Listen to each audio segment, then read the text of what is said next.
시청자 여러분 안녕하십니까. 제주시의 뒷담화까지 하는 시사토크 포커스인 제주입니다. 바다에 버려지는 쓰레기가 바다 생물의 목숨을 앗아가고 미세 플라스틱으로 변해서 사람을 위협하고 있습니다. 특히 어선에서 버려진 폐허그 때문에 바다 생물이 걸려 죽는 유령업, 고스트피싱 피해가 갈수록 커지고 있습니다. 포커스인 제주 오늘은 제주 바다 생태계 얘기를 집중적으로 해볼까 합니다. 먼저 폐허그 때문에 발생하는 고스트피싱에 대해서 제주대학교 해양과학대학 김병혁 교수 그리고 현장 취재를 했던 하창훈 기자와 얘기 나눠보겠습니다. 자, 하창훈 기자. 네. 이 바닷속 폐허구에 바다 생물이 걸려 죽는 고스트피싱이 심각해서 제가 취재도 했는데 이 고스트피싱이 뭔지 구체적인 설명으로 좀 시작을 해보죠. 최근에 그 언론에 가장 많이 노출되는 기사 중에 하나가 그 상경이라든지 바다 거북이 그물에 걸려서 죽은 이런 얘기들이 많이 들리고 있는데 몇 년 전부터 미세 플라스틱에 대한 관심이 높아지면서 해양 오염에 대한 관심도 아주 높아졌습니다.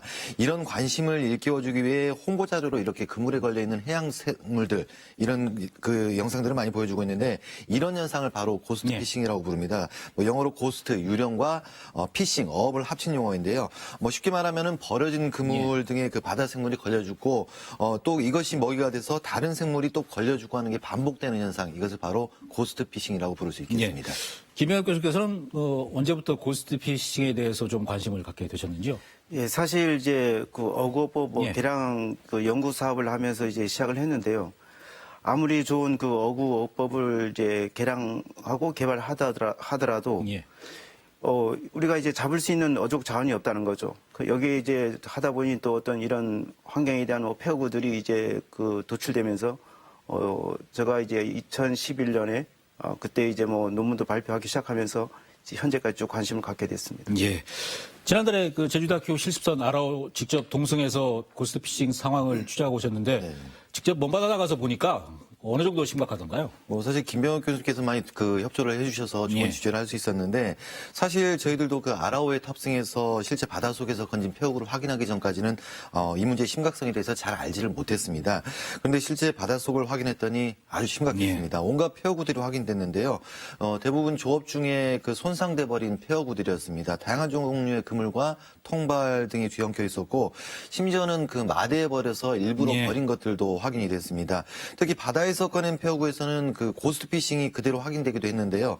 각종 물고기가 그대로 걸려 있었고 일부는 상당 시간이 지났는지 부패되는 부패도 진행되는 그런 상황이었습니다. 심지어는 살아있는 물고기까지 그대로 걸려 있어서 고스트피싱이 실제 일어나는 그런 상황이 그대로 확인되기도 했습니다. 그 여러 차례 고스트피싱 그 실태 조사를 하신 거로 합니다만은 제주 지역 몇 군데에서 조사를 하셨는지요? 예, 저희들이 지금 조사한 거는 한 10여 군데로 이제 그것도 일부 지역이 극한합니다. 이제 전체는 하지 못했고요. 일부 지역에 이제 그 조사한 결과를 보더라도 이제 상황은 아주 이제 심각했었습니다. 자망어구라든가 특히 통발 이제 가장 이제 고스트피싱에 이제 영향을 미치는 어구라고 볼 수 있겠죠. 12여 군데 조사하셨는데 조사한 지역마다 전부 다 상황이 지금 심각한가요? 대부분 심각했었습니다. 조사한 지역이 수심이 어느 정도나 되는 지역인가요? 보통 이제 근해어장으로 수심이 한 70에서 한 110 비교적 좀 깊은 이제 근해어장에서 이렇게 그 깊은 수심이다 보니 아마 이렇게 분포 조사라든가 현황은 추측은 할 뿐 아마 구체적인 아마 이제 정량적인 이제 양은 추정 안 된 걸로 알고 있습니다. 이 고스트피싱이라는 용어가 생길 정도로 지금 상황이 심각해진 게 이 어선에서 해마다 벌어지는 폐허구가 엄청나다면서요. 제가 살펴보니까 1년에 우리나라에서만 한 4만 톤 넘게 벌어지는 것으로 알고 있는데 이게 육상으로 가져다가 처리하면 될 것 같은데 어민들이 왜 바다에 버리나? 이게 너무 처리 비용이 비싼가요? 이게 그 통계 아까 4만여 톤 이렇게 말씀을 하셨는데 기관마다 통계가 다르긴 합니다. 이 4만 4천 톤 같은 경우에는 해양수산부 자료인데요. 그 국내 연근에서 사용 후 방치되는 폐허구 이런 통계를 잡고 있습니다. 하지만 그 수거율 같은 경우는 57%에 불과해요. 그런데 그 최근에 그 우리 해역에서 조업하는 중국 어선들이 아주 많아졌지 않습니까? 이들이 버리는 폐허구까지 감안하면 그 양은 정말 가늠하기도 힘들다고 할 수 있겠습니다. 그럼 왜 버려지느냐? 이유는 아주 간단합니다. 어업인들이 그 조업하다가 어구들이 파손되는데 그 배 구조를 생각을 해보시면은 사실 그 배의 공간이 아주 협소하지 않습니까? 뭐 이러다 보니까 저장할 장소가 없게 되는 것이고 뭐 그래도 버리면 안 된다 이런 생각을 갖고 쌓아둔 상태로 조업을 하다 보면은 뭐 어선 안에서 그물에 걸려서 사고가 날 수도 있고 그야말로 바다에서는 애물단지가 될 수밖에 없는데 이러다 보니까 버려질 수밖에 없는 것이고요. 또 조업 중에 함께 끌려오는 그 이미 버려진 폐허구들도 있지 않습니까? 이건 정말 더 큰 골칫거리가 될 수밖에 없는데 당연히 내 것이 아니까 버릴 수밖에 없는 그런 상황이 반복되고 있는 것입니다. 예. 이렇게 그 고스트피싱 때문에 바다 생물이 걸려서 죽다 보니까 어획량도 좀 줄고 이런 피해가 나타나고 있는데 이번에 뭐 수천억에 이른다 그러는데 구체적으로 지금 금액이 추산된 게 있습니까 혹시? 이게 또 기관마다 조금씩 다 차이가 있긴 한데 현재 그 나오고 있는 자료에 따르면은 고스트 피싱에 의한 그 피해액은 연간 한 4천억 원 전후로 이렇게 추정이 되고 있습니다. 얼마나 큰 금액이냐면요. 우리나라 그 한 해 어획량의 10% 정도가 이 고스트 피싱으로 사라진다고 보면은 어느 정도인지 짐작을 할 수 있을 것 같습니다. 그런데 그 이 피해액 추정은 어디까지나 그 일부분에 불과합니다. 실제로 아까 교수님께서 한 100m 정도 바다를 말씀하셨는데 심해 그러니까 뭐 특별한 장비가 없이는 도저히 파악이 불가능한 바닷속 상황이 어떤지는 사실상 뭐 조사된 적이 없다. 이렇게 볼 수 있기 때문입니다. 뭐 어느 바다에 어느 정도의 폐후가 있는지 모른다는 얘기인데 이 얘기는 또 어느 정도의 고스트 피싱이 발생하는지도 전혀 뭐 확인할 수 없다는 얘기입니다. 뭐 이 때문에 뭐 더 큰 문제는 이 고스트 피싱 문제가 뭐 오늘 만 일어나는 것이 아니고 또 어제로 끝나는 것이 아니고 이 그물이 그대로 바닷속 안에 있지 않습니까? 이게 뭐 썩기까지 한 뭐 완전 분해되기까지 한 400에서 500년 정도 걸린다고 하니까 그 기간 동안은 뭐 계속해서 고스트피싱이 반복하니까 이 발생하는 피해는 엄청나다고 할 수 있겠습니다. 지금 심해에서 이 고스트피싱 실태 조사가 된 적이 없고 주요 어장도 한 적이 없다. 정부에서 이 고스트피싱에 대해서 관심이 없는 건가요?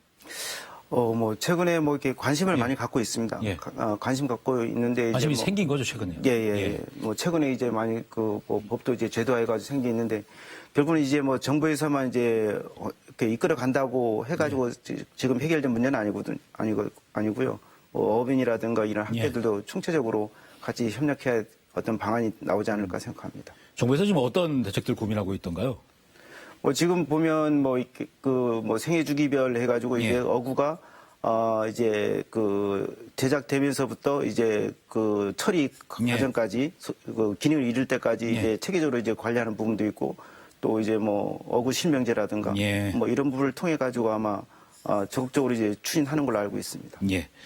자, 근데 이 바다에 버려진 폐허구가 이 바다 뭐 생물들한테 위협적인 요인이지만 또 조업하는 어민들하고 이 해녀들 생명을 앗아갈 정도로 지금 사고로 이어지는 경우도 있다면서요? 네, 맞습니다. 뭐 어구 사용하는 게 사실은 우리 인간들이 살아가고자 해서 사용을 하는 것인데 말씀하신 것처럼 뭐 사람들의 생명까지도 위협하는 그런 상황도 발생하고 있습니다. 어민들 사이에서는 그 폐허구를 바다의 지뢰라고 부르고 있는데 폐허구가 그 바다 속에 가라앉기도 하지만은 중간 바다에 이렇게 떠 있기도 하고 이게 수면 바로 밑에서 이렇게 흘러다니는 경우도 있습니다. 뭐 수면 바로 밑을 뭐 떠다니다 보면은 그 어선이 이동을 하다가 스크루에 감기는 사고가 자주 발생을 하는데 통계를 보니까요. 그 제주에서는 사흘에 한 번꼴로 이런 그 스크루 감김 사고가 자주 발생하고 있었습니다. 뭐 이 때문에 만만치 않은 수리 비용까지 발생을 하고요. 뭐 어민들 얘기를 들어봤더니 다른 배를 이용해서 인양을 해올 경우에는 최소 기름값 정도는 줘야 하고 스쿠버가 들어가서 이 걸린 그물들을 제거하기 위해서는 뭐 최소 30만 원 정도의 비용이 들어가는 그런 상황이었습니다. 이뿐만이 아닌데 아까 말씀하신 것처럼 폐그물은 그 생명까지도 위협하고 있습니다. 그 구체적인 대상을 우리가 쉽게 생각한다면은 스쿠버 다이버들이나 뭐 해녀들을 예로 들 수 있겠는데 그물의 특성상 그 물 속에서는 거의 보이지 않거든요. 뭐 이게 그 스쿠버들의 장비에 살짝 걸리면은 스쿠버들은 그런 얘기를 합니다. 눈으로 딱 봤는데 보이는 것은 전혀 없는데 누가 잡아당긴다. 뭐 흔히 말하는 뭐 물귀신 아닌가 이런 생각들을 하는데 그러다 보면은 뭐 호흡이 좀 곤란해지고 뭐 아무래도 뭐 산소통이 있긴 하겠지만은 뭐 당황할 수밖에 없는 것이죠. 뭐 그나마 다행인 것은 그 스쿠버들은 최소 2인 1조가 이렇게 잠수를 하는데 뭐 다른 사람이 이렇게 지켜보면서 그물을 제거할 수도 있고 그런데 해녀 같은 경우는 좀 상황이 다릅니다. 뭐 같은 구역에서 여러 명이 조업을 한다지만은 뭐 산소통도 없고 물속에서는 사실상 혼자라고 할 수 있는데 이런 혼자인 상황에서 같은 상황이 반복된다고 하면은 당황하다가 호흡이 달라지고 결국 큰 사고로 이어질 수밖에 없는 것입니다.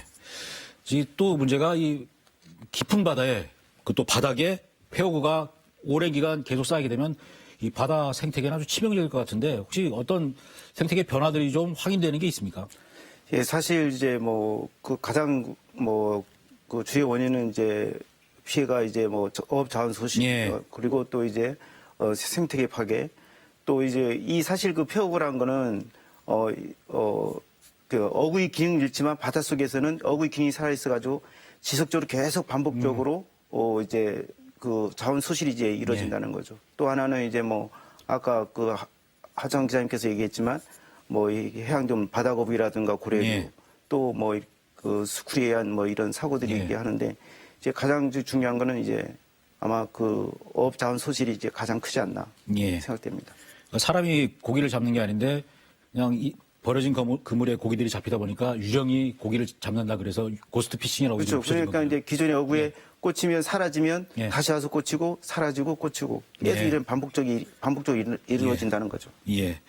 이 고스트 피싱이 심각해지니까 고스트 피싱에 대해서 알려야 되겠다. 그리고 우리가 직접 수거하겠다고 하는 봉사단체들도 생기고 있다면서요. 네. 예. 저희가 만난 단체는 고스트 다이빙 코리아라는 단체였는데 지난 2018년 정식 승인을 받고 활동 중인 그런 단체였습니다. 심각해지는 고스트 피싱을 해결하기 위해서 만들어진 비영리 단체로 보시면 되겠습니다. 자비 부담까지 해가면서 수중 정화 활동을 해오고 있는데 비슷한 단체가 몇 개 더 있는 것으로 알고 있습니다. 고스트 다이빙에서 같이 활동을 하다가 또 떼어져서 다른 단체가 형성이 되고 예. 이런 상황인데 정말 그 순수한 마음에서 시작을 했다고 볼 수 있겠습니다. 그런데 아무래도 그 민간 단체이다가 보니까 그 한계가 분명히 있었습니다. 그렇죠. 시간이나 비용적인 측면일 텐데 특히 그 수거된 양이 아주 많을 때는요. 크레인이나 이런 것들이 있어야 그 바다 바깥쪽으로 이제 끌어낼 수 있지 않습니까? 그런데 그런 것들이 행정적으로 지원이 안 되다 보니까 이들만 하기에는 좀 힘든 부분들이 많다고 하고요. 또 일부에서는 그 부정적인 시각도 갖고 있다고 합니다. 이분들이 그 잠수할 수 있는 그 깊이가 한 수심 25m에서 20m 정도 이런 마을 어장입니다. 마을 어장에서 뭔가를 갖고 나오면은 마을 사람들이 예. 뭘 갖고 나오느냐 이렇게 이상한 시각으로 잡고 이런 나오는 줄 부분이 알고. 상당히 부담스럽다고 합니다. 예. 그래서 지금 제주도 내 일부 수협에서 수거 보상금을 주면서 폐허구를 수거하고 있고 부산에 있는 대형기선 저인망 수협에서는 2017년부터 이 자체적으로 폐허구를 수거하고 있다면서요. 네. 현장 취재 저희 다녀왔습니다만. 네, 저희들이 그 대형기선 저희망 수협을 한번 찾아가 봤는데 어민들을 동원해서 폐허구 수거 예. 작업을 벌이고 있었습니다. 그 수협이 자체 예산을 편성하고요. 지난 2017년부터 폐허구 수거 활동을 시작을 했는데 현재까지 수거한 그 폐허구만 한 10,000톤 가량이라고 하고 주로 그 휴어기를 이용해서 폐허구 수거에 나서면서 어민들의 조업도 많이 없앴습니다. 하지만 그 여기도 분명히 한계가 분명합니다. 우리 어선들이 벌이는 위치는 어느 정도 좀 확인이 가능하겠지만은 아까 말씀드린 것처럼 그 우리나라역에 우리나라 어선들만 조업을 하는 게 아니지 않습니까? 다른 최근에는 중국 어선들이 조업이 아주 많아지고 있는 그런 상황인데 이들이 버리는 그 그물들이 어디에 있는지도 모르고 실제로 저희들이 그 김병욱 교수님이랑 아라오에서 이제 그 해저에서 끌어올린 그물들을 확인했을 때 중국 어선들이 사용하는 그물들도 확인이 됐거든요. 예. 이 그물들이 어디에 버려졌는지 모르기 때문에 어느 정도 이 10,000톤이라는 양이 적지 않은 양이지만은 이제 어느 바다에 어느 정도 있는지도 확인이 안 되기 때문에 좀 한계가 있다고 볼 수 있겠습니다. 근데 이게 폐허구를 수거해 오면 어민들에게 수거 보상금을 주는데 이게 정부 보조금인데 워낙 예산이 적다 보니까 금방 바닥이 나서 결국 폐허구 수거에 큰 효과가 없다 이런 얘기도 있던데요. 네, 한림 수협이나 추자도 수협, 제주시 수협 같은 경우에는 그 행정시에서 예산을 지원을 해서 폐허구 수거하는데 그 지원을 해주고 있습니다. 한림수협의 예를 들어보겠습니다. 그 해양 쓰레기 문제가 심각해지자 그 제주시가 예산을 지원하기 시작하면서 폐허구 수거장이 먼저 만들어졌고요. 그리고 200리터들이 수거용 그 폐허구 수거용 마대도 제작해서 어민들에게 보급했습니다. 그래서 마대당 3만 원씩 그 수거비를 지급해 왔는데 당연히 그 폐허구 수거 효과가 컸습니다. 하지만 아까 말씀하신 것처럼 예산이 문제였습니다. 한림수협 같은 경우에는 그 배정된 예산이 2억 8천만 원 정도인데 1년에 2억 8천만 원 정도입니다. 몇 개월 지나면은 그 모두 소진되는 그런 상황이거든요. 그래서 한 1년에 한 5개월 정도 사업을 진행하면은 예산이 모두 소진돼서 나머지 7개월은 어떻게 해야 하나 이런 고민이 상당히 많습니다. 그에 대한 대책이 필요해 보인다. 이렇게 말씀을 드릴 수 있을 것 같습니다. 5개월은 수거하고 7개월은 버려지고 그런 악순환이 나타날 수 있을 것 같은데 이렇게 정부에서 폐허구 수거 보상금 뭐 몇 푼 정도 쥐어주고 정부 차원에서는 이 고스피싱 폐허구 수거 대책에 대해서 좀 어떤 구체적인 대책을 추진하고 있는 게 없는 것 같은데요. 사실 뭐 최근에 이제 뭐 이런 뭐 문제가 계속 이제 부각되면서 이제 뭐 그 아까도 말씀드렸지만 뭐 이렇게 그 폐허구 저감을 위한 뭐 생애 주기별 이제 어구 관리라든가 어구 실명제 예. 그리고 또 최근에는 뭐 해양 폐굴 및 그 해양 오염 퇴적물 관리법을 제정해가지고 아마 해양수산부 장관을 위원장으로 해가지고 아마 9개 부처가 예. 해가지고 힘을 모아가지고 이에 대한 대처를 하기 위해서 모든 사항에 이제 예. 기울이는 것 같습니다. 이게 9개 부처가 모여서 회의만 계속 하는 거 아닙니까? 혹시 대책은 나오고. 그래도 이제 고무적인 거는 이제 9개 부처가 예. 정부에서가 이제 차관급으로 해가지고 이제 했다는 게 아마 차관급으로? 큰 의미를 두지 않을까 이제 생각됩니다. 예. 근데 문제가 또 이게 작은 지역 수업 차원에서 폐허구를 수거하다 보니까 막상 수거해와도 보관할 장소도 없고 처리할 장소도 없고 그래서 이 폐허구가 썩고 악취 풍기고 해서 지금 오히려 2차 오염이 발생한다면서요. 네, 맞습니다. 저희가 찾은 곳이 추자도였는데 예. 여기도 그 수거 예산이 편성돼서 마리당 얼마씩 지원을 해주는 그런 곳입니다. 그런데 그 말씀하신 대로 수거를 해와도 마땅히 처리할 장소가 없다는 데 문제가 있습니다. 그 폐허구의 특성을 살펴보면 쉽게 이해가 될 텐데요. 그 폐허구에는 고기 찌꺼기들이 많이 그 상당량이 붙어 있고요. 그리고 바다에서 바로 가져왔기 때문에 염분도 상당합니다. 또 물기도 계속 흘러나오는 상황이고 당연히 그대로 놔두면 예. 부패가 진행될 수밖에 없겠죠. 뭐 저희들이 직접 확인했는데 그러다 보니까 뭐 구더기도 생기고 이 과정에서 냄새도 풍기고 2차 오염 피해가 예. 발생하고 있었습니다. 그 한림 수협 같은 경우는 아주 좀 잘 된 사례긴 한데 저희들이 찾아가 봤는데 여기도 그 아까 말씀드린 것처럼 폐허구 보관하는 장소가 있긴 했지만은 그런데 그 폐허구 보관하는 장소에 어느 정도 일정 기간은 계속 놔둬야 하지 않습니까? 예. 그 제철 업체가 수거하기 전까지 그 기간 동안은 뭐 같은 상황이 예. 벌어지고 있다 이렇게 말씀을 드릴 수 있겠습니다. 교수님, 근데 이 폐허구 그리고 해양 쓰레기 처리 대책에 대해서 오래전부터 논의가 되어 왔었는데 아직도 이렇게 폐허구 처리 시설이 충분히 갖춰지지 않은 이유가 뭔가요? 일단은 뭐 예산적인 부분도 있고요. 또 이제 그 어민들이 이제 그 입항해가지고 예. 예, 그 처리하는 과정에서 일단은 그 어민들이 이제 그 폐허구를 가지고 예. 집화장까지 간다는 것도 이제 거리가 멀어가지고 예. 이제 어떤 이런 운반 수단도 이제 문제가 되고 있고요. 또 이제 또 바로 이제 출을 나가야 되기 때문에 어떤 이런 예. 상황도 있어가지고 모든 게 이제 복합적으로 봤을 때 뭐 예산이라든가 예. 뭐 이런 부분이 아마 가장 이제 큰 문제가 아닐까 생각됩니다. 예. 그러니까 배를 대면 쉽게 수거한 폐허구를 바로 어떻게 처리할 수 있는 처리 시설이 근처에 조성이 돼야 되는 거네요. 그럼요. 뭐 하면 뭐 이제 그 집화장까지 이제 예. 운반을 해야 되는데 이제 어떤 운반 할 수 있는 그 거리라든가 무게도 뭐 상당하니까. 시설이라든가 예. 뭐 이런 부분이 아주 예. 많이 이제 미흡하다 볼 수 있겠죠. 그리고 이 폐허구 때문에 발생하는 어떤 바다 환경 오염 그리고 어족저온 감소 이게 우리나라만의 문제가 아닐 텐데 좀 국제적인 관심이 좀 높아지고 있습니까? 어떻습니까? 예, 뭐 사실 이거 뭐 전 세계적으로 봤을 때 뭐 크게는 뭐 어떤 그 하나의 뭐 우리 그 지구 예. 상에 이제 심각한 문제 대두되고 있고요. 뭐 최근에 이제 뭐 그 해양 폐기물 관련해 가지고 이제 유엔 환경연합 국제협약 제정 예. 논의가 이제 아마 시작되는 걸 알고 있고 아마 2022년에 이제 5차 이제 유엔 환경총회에서 이런 해양 그 폐기물과 이런 플라스틱 오염 관련해 가지고 아마 국제적인 협약 제정 논의가 아마 있을 걸로 이제 알고 있습니다. 예. 어떤 국제적인 대책도 조만간 마련이 되겠네요. 예. 네네. 자, 그리고 이 어설에서 쓰는 그물 대부분이 플라스틱으로 만든 거라서 이게 바다에 버려지면 썩는데 아까 400년, 500년 걸린다고 하셨는데 최근에 빨리 썩는 친환경 그물이 개발됐다면서요? 네, 맞습니다. 뭐 예. 플라스틱으로 만든 그물을 사용하는 이유가 강도나 뭐 내구성이 뛰어나고 싸면서도 오래 쓸 수 있기 때문인데, 근데 이 바닷속에 그대로 버려진다면은 그 완전 분해되는 데만 한 4,500년 정도 걸리거든요. 뭐 그동안 계속 고스트 피싱이 발생할 수밖에 없고, 이건 뭐 어떤 때는 뭐 사람의 예. 생명까지도 위협할 수밖에 없는데, 이런 그 문제 때문에 개발된 게 바로 생분해성 어구, 뭐 친환경 어구라고 할 수 있습니다. 지난 2002년부터 그 연구가 시작이 됐고요. 그 물과 이산화탄소로 자연 그 분해되는 어구가 그 개발됐습니다. 저희들이 실제 확인했는데 뭐 그 자연 상태에서 좀 놔뒀을 때 손으로 이렇게 하면 바로 부스러질 정도로 예. 이렇게 분해가 빨리 진행이 됐습니다. 현재까지 모두 24종의 생분해 그물이 그 개발돼서 자망 어종이라든지 통발 어종 등 예. 그 모두 10종이 그 어업 현장에 보급되고 있다고 합니다. 예.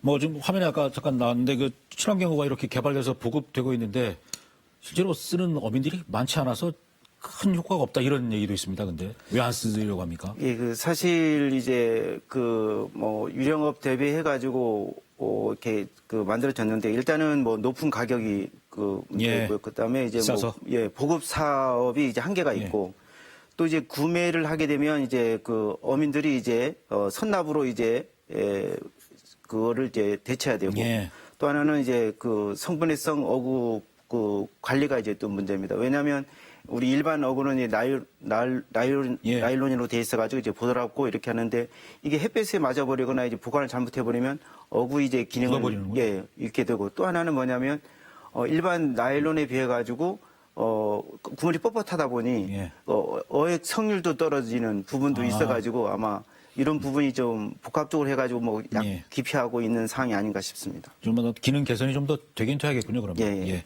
그런데 이 친환경 금을 사는데도 정부에서 보조금을 주고 있는데 이 보조금도 워낙 쥐꼬리만큼 해서 이 친환경 금을 아까 나온 그 생산하는 공장에서 금을 안 사가니까 1년에 6개월밖에 작업을 안 한다면서요. 네, 그 저희가 그 찾은 곳은 부산에 있는 한 그물 예. 제조업체인데 그 국립수산과학원이 개발한 생분해성 어구를 지난 2008년부터 만들어서 판매하고 있습니다. 하루에 약 500kg 정도의 그물을 생산을 하는데 그 문제는 가동기간이 아까 말씀하신 것처럼 1년에 한 6개월 정도밖에 안 된다는 것입니다. 이게 바로 예산 때문인데 일반 그물보다 생분해성 그 그물값이 비싸서 어민들에게 뭐 그물값 일부를 보조금으로 지원을 해주고 있거든요. 근데 그 매년 그 보조금이 빨리 바닥이 나기 때문입니다. 뭐 그렇다고 업체 입장에서는 손해를 보면서 계속 생분해성 어구만 생산할 수도 없는 상황이고 예산이 없다면 어민들 입장에서는 뭐 이제 그 생분해성 어구가 그 기능성이 아주 많이 좋아졌거든요. 좋아져서 이제 조금씩 사용량이 늘어나고 있는데 뭐 쓰고 싶어도 쓰지를 못하는 예. 이런 상황이 매년 반복될 수밖에 없어서 예산 문제에서는 좀 더 뭔가 획기적인 방안이 필요하지 않나 이렇게 생각이 되고 있습니다. 예. 자, 그리고 2006년부터 이 폐어구를 바다에 버리는 걸 좀 막기 위해서 이 어구 실명제라는 걸 도입을 했는데 어구에다가 어떻게 이름을 새기는 겁니까? 그물에는 어떻게 표시를 하나요? 뭐 어구 실명제란 말 예. 그대로 그 고기잡이에 쓰는 여러 가지 도구의 소유자의 그 실제 이름을 밝혀 적는 제도 이렇게 예. 규정이 돼 있거든요. 그런데 문제가 그러면은 어디에 이름을 밝히느냐 이게 사실 어민들 사이에서는 말들이 많습니다. 그 어구라면 보통 우리가 쉽게 생각할 수 있는 게 아까 우리가 계속 얘기했던 그물을 예.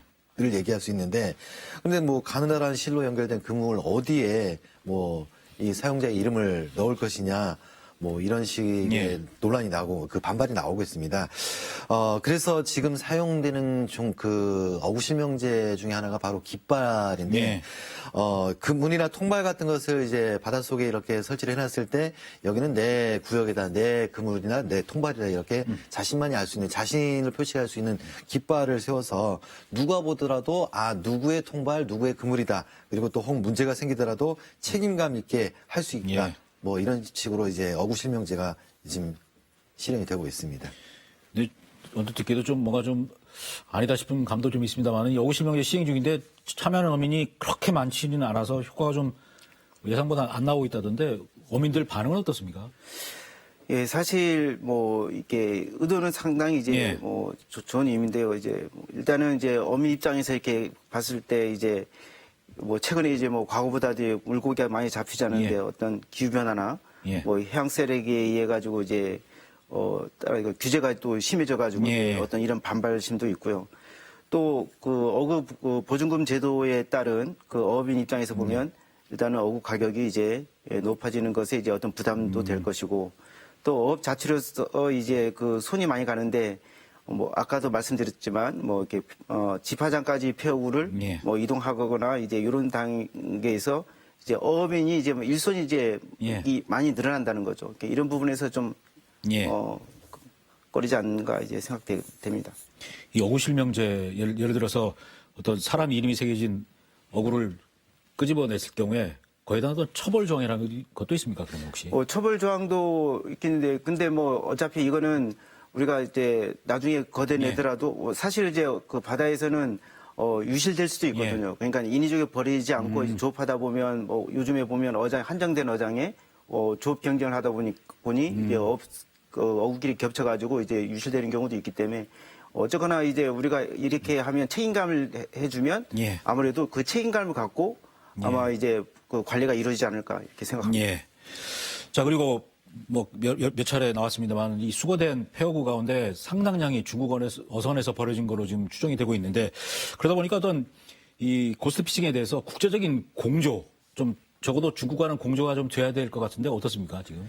예, 사실 뭐 최근에 이렇게 언론에서 많이 나왔지만 뭐 중국에서 보면 이제 범장망 특히 이 범장망은 이제 불법인데요. 이게 예. 그냥 쳐놓고 만약에 이게 걷어가지 않아 버리면 그냥 바다에 있으면 대규모 이제 어린 고기라든가 예. 이제 진짜 그 고수 피싱을 이제 유발할 수 있는 가장 큰 문제가 이제 그럼 될 그거 수- 작은 건가요? 예, 아주 작습니다. 아주 작고 또 길이는 무려 뭐 이렇게 한 250m 정도까지 이게 굉장히 크기 때문에 많은 어족들도 안에 예. 들어가 가지고 이제 유실될 수도 있고요. 뭐 이런 것까지 이렇게 봤을 때 보면 굉장히 큰 문제가 있죠. 근데 뭐 최근에 보면 뭐 국제적으로 해가지고 뭐 중국과 이제 어떤 이런 국제적인 이제 공지를 통해 가지고 정부에서도 이제 많이 대처하는 걸로 알고 있습니다. 예. 자, 마지막으로 이 벌어지는 폐허구로부터 바다 생태계, 바다 생물도 보호하고 또 어떤 어민들의 안전을 보장할 수 있는 어떤 대책이 있다면 어떤 게 있을까요? 뭐 가장 쉬운 방법은 폐허구를 버리지 예. 않는 것입니다. 뭐 버리지 않는다면은 지적된 문제들도 발생하지 않을 것인데 뭐 그런데 바다에서 발견되는 폐허구가 모두 그 버려지는 것만은 아니지 않습니까? 예. 뭐 유실 같은 그런 문제가 있는데 뭐 유실됐더라도 그 바다 환경을 지킬 수 있는 친환경 어구의 확대라든가 이런 부분들이 절실히 뭐 필요하지 않나 이렇게 생각이 되고 아까 초두에 말씀드렸습니다만은 그 어구 사용하는 게 사실은 사람들이 살아가고자 하면서 예. 사용하는 거거든요. 뭐 살기 위해서는 저희들이 버리지 말아야 그 다음에 이런 예. 문제들이 발생하지 않기 때문에 이런 부분들을 각인하고 좀 조심했으면 좋겠습니다. 이게 버리지 않으려면 가져왔을 때 가져올 와서 처리할 수 있는 어떤 비용이나 이런 부분이 지원돼야 될 것 같은데 어떤 대책들이 좀 필요하다고 보십니까? 예, 아마 그 대책들은 이제 예. 많이 이제 나온 걸로 알고 있습니다. 예. 이제 가장 중요한 거는 이제 버리지 않고 얼마나 이제 그 어민들이 이제 가져와 가지고 이제 처리하느냐가 예. 이제 뭐 이런 문제가 달려고 있고요. 사실 뭐 이런 문제는 뭐 어느 한 기관이 예. 뭐 이렇게 주체가 되는 것보다는 어쨌거나 사실 이 주체는 이제 어민이 되기 때문에 왜냐하면 이게 유령업에 의해 가지고 이제 손실은 아마 어민들이 이제 업 손실로 이제 이루어지기 예. 때문에 앞으로 이제 뭐 이렇게 국가 정부나 뭐 이제 그 연구기관에서 하고 있겠지만 이제 어민들이가 주체돼 가지고 그다음에 학계에서도 이제 이런 폐허구 분포라든가 어떤 정량적인 예. 자료들이 이제 도출됨으로써 보호 관리가 지속적인 이제 업이 예. 가능할 수 있도록 할 수 있는 게 아닌가 싶습니다. 네. 이 고스트피싱이 깊은 바닷속에서 보이지 않는 곳에서 벌어지는 일이라서 그냥 두면 더 심해질 텐데 앞으로도 계속 좀 관심 좀 가주시기 예. 바라겠습니다. 예. 오늘 도움 말씀 잘 들었습니다. 고맙습니다. 예, 감사합니다. 예.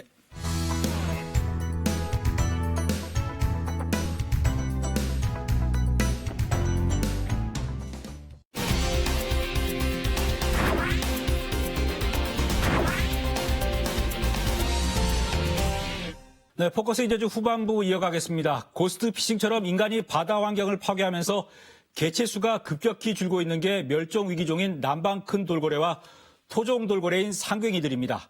최근엔 제주 연안을 따라서 해상풍력 발전단지를 조성하는 계획이 잇따라 나와 이들을 더 위협하고 있습니다. 해양환경단체인 핫핑크 돌핀스의 조약골 대표와 더 자세한 얘기를 나눠보겠습니다. 네, 대표님 반갑습니다. 안녕하세요. 예.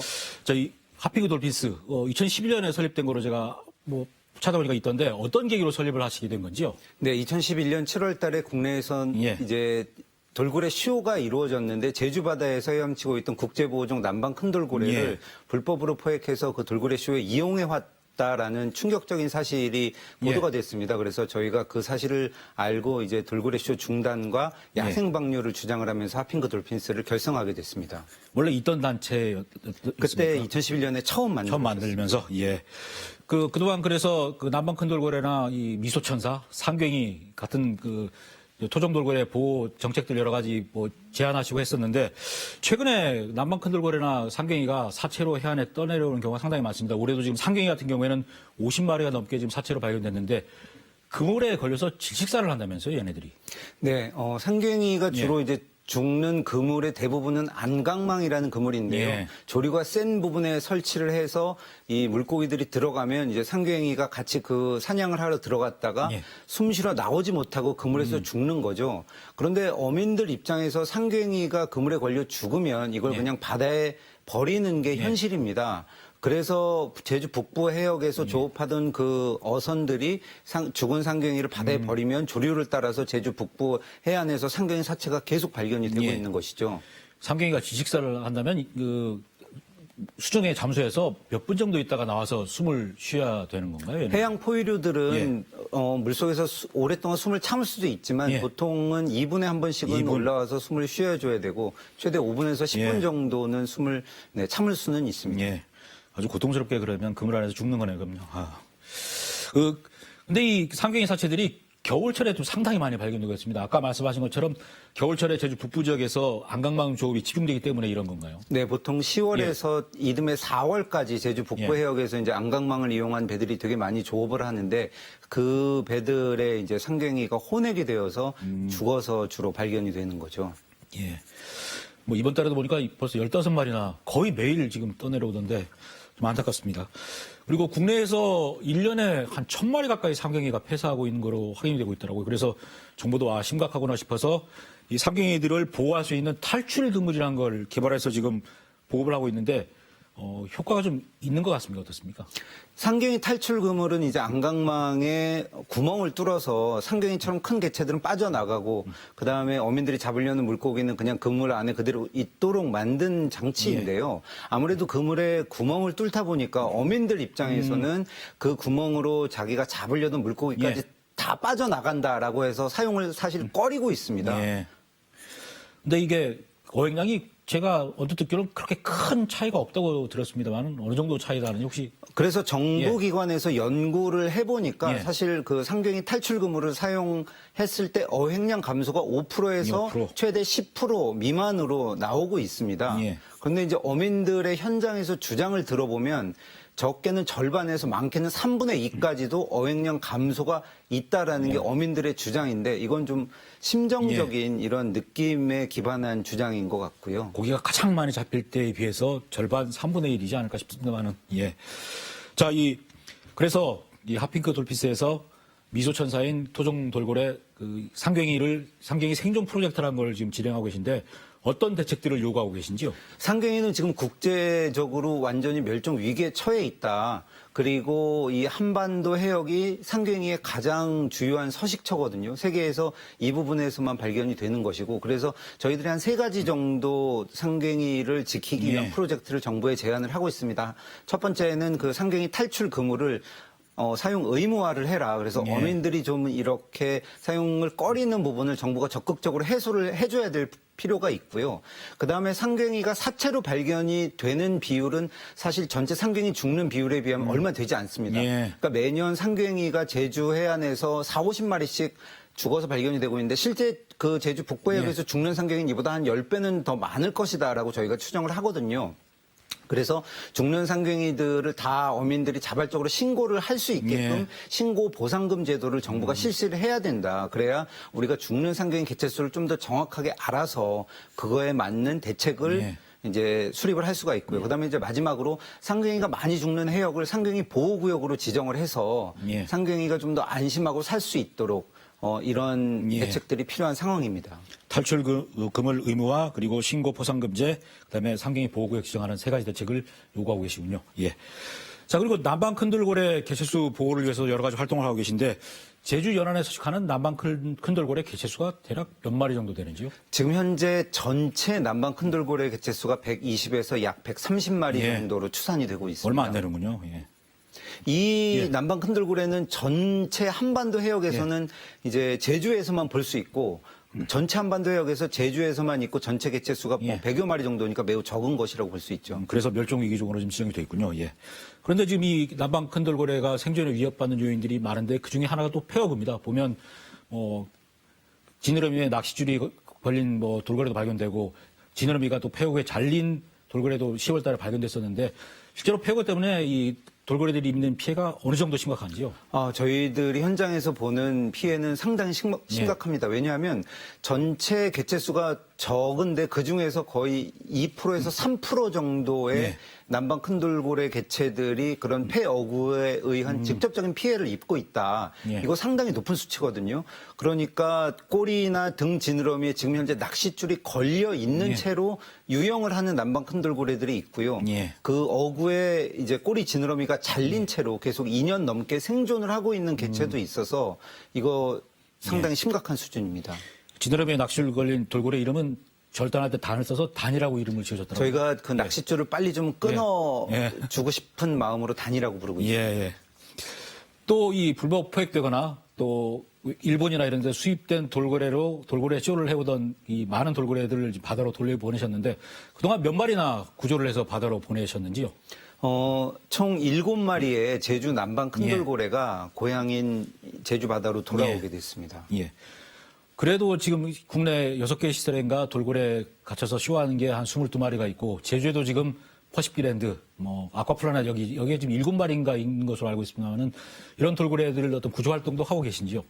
저희가 이제 그 구조 활동은 이제 야생 개체를 좀 구조하는 거고 수족관에 있는 개체들은 이제 야생 방류 활동을 이제 주로 하고 있고요. 그래서 퍼시픽랜드 같은 경우에는 지금 내년에 이제 그 3마리 개체들을 방류하겠다라는 계획이 이제 언론에 발표가 돼서 저희가 좀 더 자세히 알아보고 있는 상황이고요. 한화 아쿠아플래닛 제주 같은 경우에는 4마리 큰 돌고래가 일본에서 수입된 개체이기 때문에 퍼시픽랜드가 방류할 때 이 개체들도 같이 방류하면 정말 좋겠다라고 생각을 하고 있습니다. 작년인가요? 그 화순에 있던 돌고래 체험장에서 있던 돌고래가 제가 알기로는 거기서 폐사한 거로 알고 있습니다만은 맞습니까? 네, 화순의 마린파크가 이제 또 한 군데 시설이었는데 그곳에 있는 4마리 돌고래가 최근 1년 사이에 모두 다 폐사를 해서 이제는 단 한 마리도 남아있지 않은 상황입니다. 마지막 돌고래가 이름이 화순인가요? 화순. 네. 저희가 이제 그래서 3마리가 죽고 마지막 화순이가 남았을 때 제발 이 돌고래는 죽기 전에 우리가 좀 구조해서 바다와 같은 환경에서 살 수 있도록 해달라 그래서 이제 범국민 캠페인을 진행을 했는데요. 안타깝게도 결실을 보기 전에 이 화순이가 폐사하고 말았습니다. 자, 그리고 또 남방 큰 돌고래를 위협한 요인으로 최근에 또 등장하고 있는 게 이 해상풍력 발전단지 사업입니다.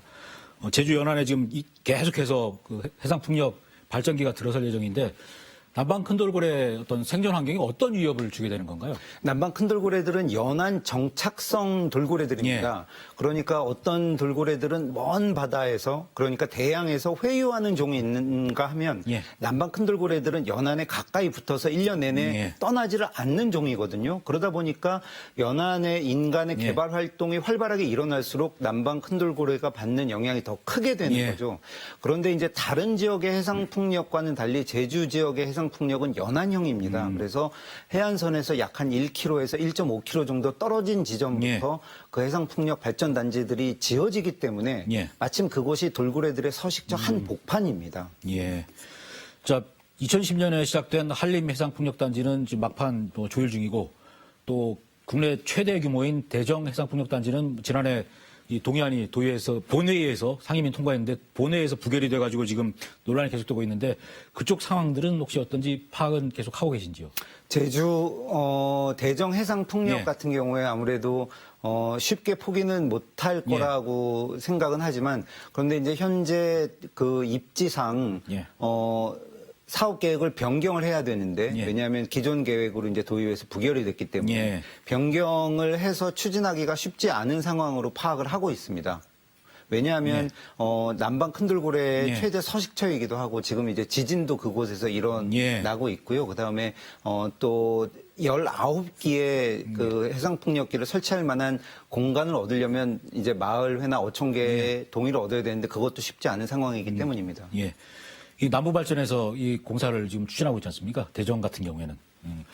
그쪽 분들하고도 혹시 만나보셨는지요? 저희 사무실로 그 회사 임원분들께서 이제 찾아오셔서 이야기를 나눈 적은 있습니다. 또 대정 지역 주민들은 이게 지역 발전을 위해서 필요하다고 계속 하고 계시고 또 일부 어민들은 이 어장이 또 파괴될 거라고 좀 반대 의견 나오시고 마을 주민들끼리도 좀 충돌하고 있는데 마을 주민들도 만나 보셨는지? 마을 주민들을 저희가 이제 만나서 이야기를 많이 나눴고요. 사실 대부분의 주민들은 우리 지역에 필요한 전기가 과연 얼마만큼이냐. 약 한 1기에서 2기 정도의 해상풍력 그 타워를 짓는 것은 우리가 허락하겠지만 우리가 필요도 없는데 19기나 바로 그 눈앞 바다에 짓는 건 용납할 수 없다. 왜냐하면 그것이 여러 가지 문제를 야기할 수가 있고 한번 지어지면 그것을 배타적으로 이 해상풍력 발전단지가 사용을 하기 때문에 연안은 다양한 어떤 인간들의 활동이 맞물리는 공간 아니겠습니까? 이곳에서 레저도 하고 또 어업도 하고 그렇기 때문에 되게 신중하게 어떤 한 사업을 결정을 해야 된다라고 보고요. 그래서 많은 대정 주민들은 사실 이 해상풍력에 대해서 반대하는 입장을 갖고 있습니다. 예. 이게 2024년에 발전을 시작하기로 당초 계획이 됐었는데 계속 밀어붙이지 않을까요? 쉽지 않을 거라고 보고 있습니다. 왜냐하면 대정 지역 주민들의 일단 반대가 있고요. 주민 수용성을 얻지 못하면 사업 추진이 힘들기 때문에 지금 뭐 10년 넘게 대정 해상풍력이 표류하고 있는 이유도 거기에 있다고 보고 있습니다. 자, 그리고 제주에너지공사가 한동 평대에 또 해상풍력 발전단지 사업을 추진하고 있습니다. 이게 도의회 상임위원회를 또 통과했습니다. 그리고 본회의가 녹화하는 오늘인가요? 네. 바로 오늘 오후 2시입니다. 도의회 본회의에서 어떤 결론이 날 거라고 보십니까? 이게 방송 나갈 때는 결론이 나겠습니다만은. 이 제주도 의회에서 한동 평대 해상풍력에 대해서 저희들은 당연히 부결해야 된다라고 강력하게 촉구를 하고 있습니다. 왜냐하면 환경에 미치는 영향이 일단 되게 크고 그 입지를 제대로 따지지 않았고 지역 일부 주민들이 이제 찬성한다 그래서 여기가 이제 지구 지정이 되고 그다음에 환경 영향 평가도 사실 되게 부실한 상황에서 그대로 통과가 됐거든요. 그런데 이제 그 제주 남방 큰돌고래의 가장 주요한 서식처가 바로 거기에요. 구좌읍, 월정 해원에서 시작해서 한동 평대 그래서 성산까지 이어지는 곳이 대정읍과 더불어서 제주 남방 큰돌고래들의 가장 주요한 서식처인데 거기 한 복판인 허리에 해당하는 한동 평대에 이제 해상풍력을 지으면 돌고래들은 살 수가 없고요. 그래서 제주도가 이제 환경 수도를 지금 추진을 하고 있고 제주도 의회가 얼마 전 본회의에서 해양생물 보전을 위한 보호 조례를 통과시켰어요. 이거 전국 지방자치단체 의회로서는 처음 있는 일이거든요. 그래서 제주도는 이제 섬이고 해양 생태계와 해양 생물이 중요하다라는 것을 제주도 의회가 이제 알고 보호 조례를 통과시켰기 때문에 그런 어떤 입장에서 한동평대 해상풍력도 부결시켜야 된다. 하지만 이제 지역 주민들이 찬성하고 있어서 쉽지는 않을 것으로 보고 있습니다. 부결하기가. 이번 거는 통과될 거로 보시는 겁니까, 그러면? 통과될 가능성이 더 높다고 보고 있습니다. 제가 궁금한 게 해상풍력 발전단지 그 발전기가 있으면 전자파가 발생한다 그러는데 이게 돌고래들도 이렇게 서로 보낼 때 그 어떤 전파를 쓰지 않습니까? 이게 어떤 충돌이 생겨서 생존에 위협이 된다는 겁니까? 어떤 겁니까? 제가... 일단 돌고래들은 이제 초음파로 그 먹이 활동을 하고 서로 의사소통을 합니다. 그런데 이제 해상 풍력이 지어진 그 수중에 가보면 소음뿐만 아니라 진동, 그다음에 자기장, 그다음에 전자파 이런 것들이 함께 발생을 합니다. 이 구조물이 워낙 크기 때문에 100m가 넘거든요. 그게 이제 19기가 한동 평대에도 들어서게 되면 그 수중에서 발생하는 소음이 되게 크고 또 일상적으로 이 그 타워가 돌아가면서 생기는 진동 이런 것 때문에 돌고래들은 거기 가까이서 어떤 소통을 하거나 이런 것에 교란을 받게 되는 거죠. 만약에 그쪽에 풍력 발전단지가 들어서게 되면 발전기가 들어서게 되면 남방 큰돌고래가 어떤 서식지를 옮겨서 서식할 만한 공간이 제주엔 없다고 봐야 되는 건가요? 원래 제주 해안 전체가 남방 큰돌고래들의 서식처였는데 계속 연안 개발 사업이 이루어지다 보니까 돌고래들의 서식처가 계속 줄어들었습니다. 탐나 해상풍력이 이제 한경면에 들어섰고 또 한림 해상풍력도 들어설 예정이고요. 또 제주 남쪽의 강정 앞바다에 또 해군기지도 들어섰고 그런 영향들 때문에 2010년 이전까지 돌고래 서식처 전체가 지금은 거의 70~80%가 줄어들었다. 그래서 이제 일부 지역인 대전과 구자 쪽에서만 주로 발견이 되는 거거든요. 그런데 이 돌고래들은 연안 정착성이라서 연안의 정주 환경이 나빠진다고 다른 먼 대양으로 나갈 수가 없습니다. 그래서 한마디로 이 서식 환경이 나빠지면 결국 개체수 감소로 이어지고 지역적 멸종으로 이어지게 되는 거죠. 근데 해상풍력 발전 사업에 찬성하는 주민들은 뭐 지역의 어떤 발전을 위해서 필요하다는 입장이고 또 신재생 에너지를 확충하기 위해서 풍력 발전이 필요하다는 의견들이 있어서 이 양쪽을 좀 충족하려면 지금 아까 말씀하신 것처럼 지금 풍력 발전기들이 연안에서 1km, 1.5km인데 이거를 좀 더 멀리 가서 설치하면 바다 생태계도 보호하면서 풍력 발전도 할 수 있는 그런 거 아닌가요? 네, 그래서 저희들은 이제 보통 연안이 해안선에서 10km 정도까지 예. 연안이라고 하는데 연안을 벗어나서 해상 풍력기를 설치하는 것은 찬성한다. 네. 왜냐하면 이런 인간의 활동이 활발한 연안에 대한 영향이 예. 줄어들게 되기 때문이죠. 그리고 돌고래들의 서식처를 침해하는 이런 것도 줄어들고요. 그래서 약 한 10km 정도 바깥으로 나가서 실제로 그 육지에서 진행되는 뭐 예. 서남해 해상 풍력이라거나 뭐 울산 부유식 해상 풍력이라거나 혹은 전 세계 다른 사례들을 봐도 다 이러한 사회적인 그 비용을 치르고 연안 바깥으로 다 나가고 있습니다. 예. 제주도 그렇게 해야 된다고 생각을 하고 국내 있습니다. 다른 지역에는 지금 다 멀리 가서 발전기를 짓고 있나요, 그럼요? 보통 서남해 해상 풍력은 뭐 18km 정도 예. 나갔고요. 울산 같은 경우에도 거의 47km에서 48km 떨어진 지점에 부유식 해상 풍력을 지금 추진을 하고 있습니다. 이게 부유식 해상 풍력 하려면 비용이 많이 드니까 건설업체 쪽에선 싫어할 것 같은데요. 지금 부유식 해상 풍력이 많이 그 추진이 되는 입장이고요. 그다음에 그 건설 비용이라는 것이 해상 풍력이 전 세계적으로 엄청난 열풍을 불러일으키고요. 또 한국에서도 신성장 동력이라 그래서 건설 단가가 앞으로 되게 많이 낮춰지게 됩니다. 해외 사례를 보더라도 독일에서 이제 2011년에서 2015년까지 해상 풍력을 추진하면서 건설 단가가 거의 60% 가까이 내려간 사례가 있고요.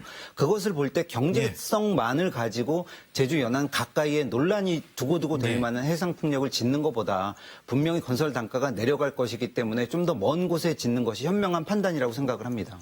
예.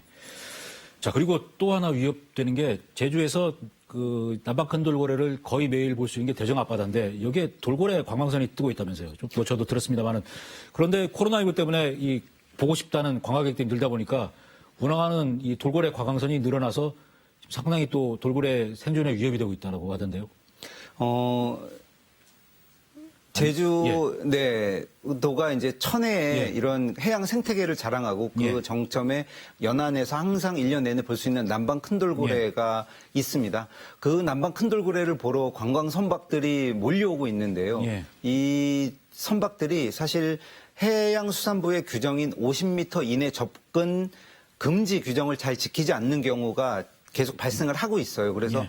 많은 배들이 이 보호종 돌고래 가까이에 가다 보니까 이 돌고래들이 휴식 시간이라든가 혹은 예. 먹이 활동을 할 시간이 점점 줄어들게 되는 거죠. 그래서 장기적으로 보면 돌고래들에게 되게 건강이나 이런 그 생존에 안 좋은 영향을 끼치게 될 것입니다. 예. 뭔가 이것도 좀 규제책이 필요하겠네요, 그럼요. 그래서 예. 이 해양수산부에서 이제 올해 12월 달에 남방 큰 돌고래 지킴이 제도 예. 시범적으로 지금 한번 실행을 해봤고요. 그 결과에 따라서 이제 예. 내년에 계속 이것을 시행을 할 예정으로 있습니다. 예. 그리고 제주도 역시 이제 해양생물 보호 조례를 통과시켜서 그거에 따라서 남방 큰 돌고래를 괴롭히는 선박 관광을 이제 예. 규제하려는 이런 움직임이 좀 더 가시화될 것이고요. 예. 알겠습니다. 이 핫핑크 돌피스 마크가 한쪽이 이 돌고래고 하나는 이쪽은 사람인가요? 네. 아, 제가 지금 봐서 알았습니다만 돌고래와 사람이 같이 사는 그런 바다를 만들고 싶으신 거군요. 네. 그게 예. 그렇게 어떤 남방 큰 돌고래, 상갱이 같은 해상 포유류도 보호할 수 있는 그런 대책을 하려면 어떤 노력이 좀 필요하다고 보시는지 마지막으로. 우리 인간이 바다에서 이런 중요 해양 생물들과 함께 공존하려는 예. 자세를 갖는 게 일단 필요하다라고 보고요. 그다음에 돌고래 같은 경우에는 지금 기후 위기 시대에 해양 생태계의 균형을 유지하고 그런 기후 위기 즉 그 해수 온도 상승을 막는 예. 가장 중요한 역할을 하고 있습니다. 그래서 우리가 돌고래의 위기는 우리 모두의 위기다. 제주도는 이제 바다가 중요하기 때문에 이 바다의 어떤 안정을 지키는 존재로 돌고래의 중요성을 좀 더 우리 도민들이 이해를 해 주셨으면 좋겠습니다. 예. 앞으로도 이 돌고래, 상갱이 좀 개체수가 늘어날 수 있도록 많은 관심 가져주시기 바랍니다. 고맙습니다, 오늘. 감사합니다. 예. 네, 요즘 식당 음식값이 줄줄이 오르고 있다고 합니다. 한국소비자원이 조사를 했는데 지난달 제주도 내 김치찌개 값이 1년 전보다 7%가량 올랐고 칼국수는 8%가량 인상됐습니다. 자주 먹는 냉면과 김밥값도 올랐습니다. 코로나19 때문에 식당들이 제대로 장사를 못하고 인건비와 식재료 값은 오르다 보니 어쩔 수 없이 나타난 결과입니다. 인상된 금액이 500원에서 1,000원 정도지만 서민들에겐 썩 좋은 소식은 아닙니다. 내년엔 코로나19가 좀 진정돼서 식당 음식값도 다시 예전으로 돌아갈 수 있을 거라고 감히 희망을 가져봤습니다. 포커스 인제도 오늘은 여기서 마치겠습니다. 고맙습니다.